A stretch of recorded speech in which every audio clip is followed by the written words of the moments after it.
choice to become a mother is a choice to become one of the greatest spiritual teachers there is. And that being said, because we are doing a special episode today dedicated to all of the mothers out there that work so hard to be the best mothers that they can, and the episode is what it takes to be a mom.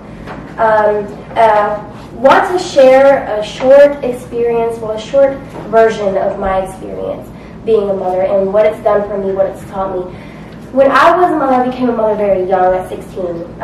It helped me grow a lot as a person and realize that life is so much more beautiful than what we originally think. It's made me a better person all around. So, that being said, I would love to invite my special guest. Her name is Dilcia. She has a daughter, Rosie, that she just gave birth to a few months ago. So if you'd like to come on over. This is Dilcia. And this is Rosie. Yeah. Alright. So I'm just going to give Dilcia the time to introduce herself. Okay, well, like you said, my name is Dilcia, and this is my daughter, Rosie. She was born September the 23rd at 9:11 at night, and she is the best thing that has ever happened to me. She's so cute. Thank you. Okay, so I have some questions here that I'm gonna read them out, and we're both gonna answer and discuss a bit on the questions. So, number one, what are things you like from your parents raised you and you want to repeat? Well, one of the things that I liked of how my mom raised me was definitely discipline. She disciplined me when I needed it, and I think that's what I'm definitely going to do with Rosie. And I think if there wouldn't be any discipline, then, maybe I could have grown up to be, someone else. Yeah. But thanks to, my mom and my dad, they definitely had to lay down the law. Yeah. With me, it's the same thing. With both of my parents, they disciplined me as well. Yeah. But more so my mom than my dad, because I was a dad's girl. So one thing taken from both of my parents was my mom's discipline, but her love also. Mm-hmm. And my dad was he gave me and my siblings the freedom to go out and experience. We got hurt, we learned from the hurt, and I want to give that to my children, and I already do, because my children are 8, 6, and 3. Okay. So I give them love, discipline, and I let them get hurt. Okay. Number 2. What are some things you absolutely do not want to repeat? I actually can't even think of anything. I definitely admire my mom. I think she did an awesome job with me. I guess when I was little, I didn't really like veggies, and what kid doesn't like veggies, right? So I probably will be more strict with that. I'll try to, impose more on Rosie for her to eat her veggies. Yeah, definitely, because kids need it. Yes. And we don't realize how much we need it, but we do. One thing I do not want to repeat was that my parents really sheltered me from the world. So I grew up like an innocent little girl, 13, 14 years old. I was still with the mindset of a 9 or 10-year-old because they didn't let me experience being a teenager or a preteen. Mm-hmm. So that's one thing I don't want to repeat with my kids. I want to let them experience things so they can grow up and have the mindset of an adult, and not have to learn things later rather than sooner along time. Yes, of course. Okay. Number 3, how did your parents discipline you? How did they discipline you? I definitely got the belt. I think, it was definitely the belt. I think one of the things that my mom did do with me also was she would make me get on my knees and just basically just be on my knees. She would be like, you have to be here till I tell you. And I think, because she didn't hit me, she just made me, stay on my knees.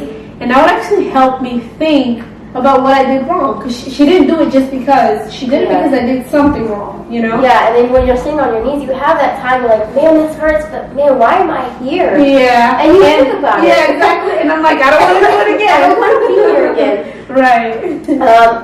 My parents, so my dad was big on belts.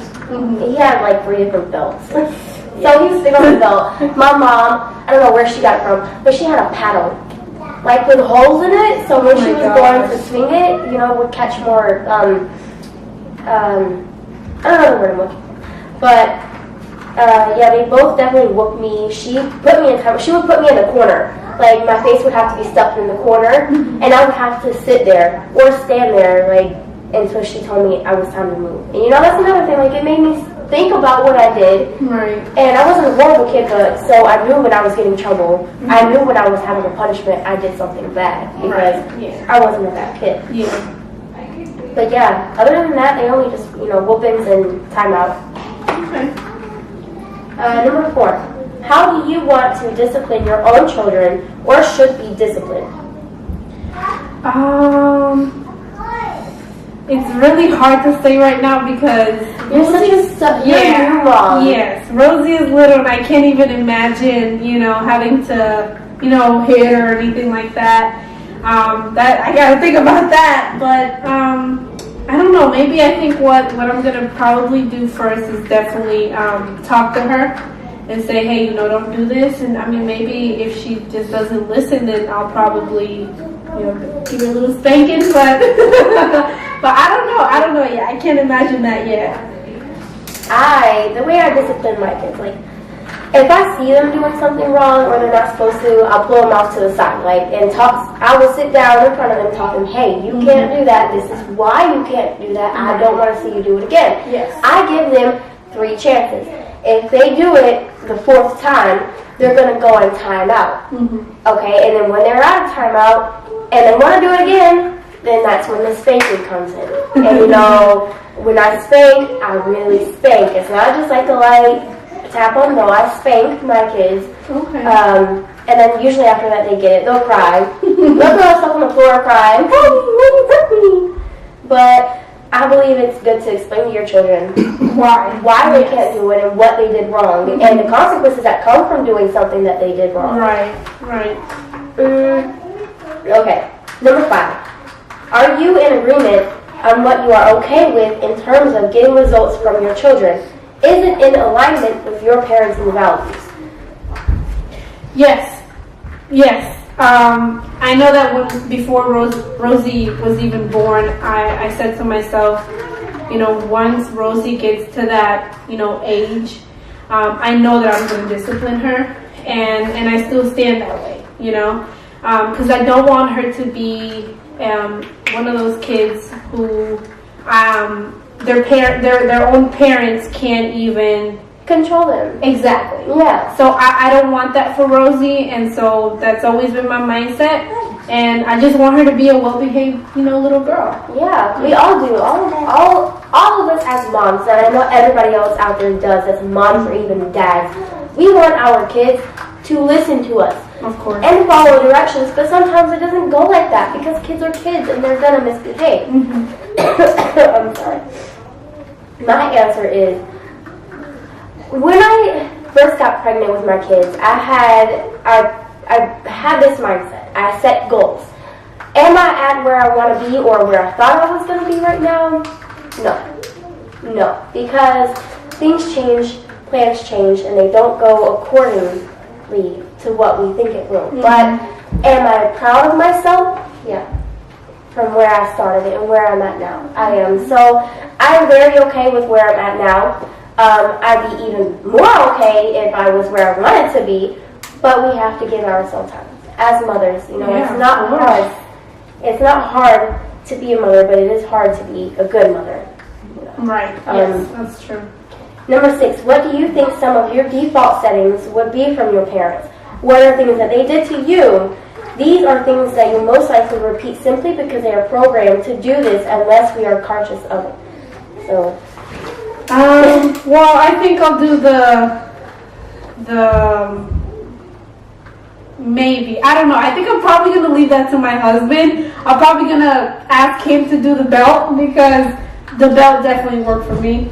So, and I mean, if she's at a point where she's just not going to listen to me or her dad, then I think I'm going to have him do the belt, you know? Yeah, it's kind of that's kind of funny too because it reminds me of my mom. Like she would always be like, "All right, you wait until your dad gets home. Your dad's gonna whoop you with that belt," because she didn't want to do it. Yeah. So that I have experience with that. Is that all that you would? That's like something that your parents did to you as a child that's programmed in your head, and you do it automatically. It's not that you're thinking about should I do it. It just comes out. That would be it. Probably spank Rosie. But like I said, I don't know. She's so little right now, so it's something I definitely got to think about. I think that's what I would definitely do. Maybe spank. Yeah. Yeah. With me, it's definitely the spanking too, because I was spanked a lot as a kid, and like the timeouts, that's automatic. It's just gonna happen. You know, even if I don't want to do it, it's just gonna happen. Yeah. Because it's something that happened to me so much, and I'm programmed. When a kid does it bad, this is what happens. That's what they get. You know. But hopefully I can break that out of it. I don't want to do that too much. Rosie. Rosie, you don't want to be here anymore? Okay, we're going to quickly go on to number 7 and we can finish this up. Okay. What are your big lines of parenting? What is absolutely okay and not okay for your child to do? Examples: hitting, biting, not eating, leaving the table, or throwing food. Like, those are just examples. Like, what are you definitely not okay with her doing, definitely okay with her doing? She's definitely not going to be rude to any other kid or be disrespectful. I don't think that's okay, because that leads to other things. I just don't want her to be a disrespectful child overall, and that could include a tantrum. I mean, I'm already thinking in my head, if she throws a tantrum at the store, I'm not going to tolerate that. Yeah. So, but yeah, just definitely overall, just her not being a good kid is what I don't think I'm going to tolerate from her. And I mean, she's going to have to be disciplined for her to understand. Yeah. It's a big part of it. So what are you definitely okay with her doing? Like, if she does something and you're like, yeah, that's okay. I want her to be kind to others. I want her to be sweet. I mean, she's already a sweet baby. She is. She smiles to like any stranger that sees her at the store. People will stop and talk to her, and she smiles, and that's what I want her to be, like that all the time. Yeah. So definitely that. On my side, things that are definitely not okay for my kids to do: hitting other kids. I teach my kids like self-defense is necessary, but you cannot go and hit somebody first and expect them not to hit you back, because there are repercussions for your actions. Of course. So that's one thing that I do not tolerate. Like, if I heard my children say, "Oh, I'm gonna hit you," no, that is a butt whooping right then and there. I don't care where we're at. I don't care who's around. Right then and there, I will whoop your butt to no extent. Like, that is untolerated. And another thing, like telling me no, disrespecting me. So there's a fine line between respecting other people. Like, I want my kids to respect other people, but to a certain extent. Like, if this other person is being disrespectful to them, then they have no reason to be respectful to that other person. Like, treat others how you want to be treated. Of course. That is one thing that I am definitely okay with. And so far my kids are okay with that. And then, on here, leaving the table, that's another big thing for me. Like, no, you're going to sit until you finish your food. My mom definitely taught me that. my mom let me go to sleep at a table multiple times because I didn't want to finish my food. So she's like, you're going to stay there. Wow. So these are all the questions that we had for you today. But this is only part 1 of 3 parts that we've got. So if you can make it the next two parts, that would be great. Definitely.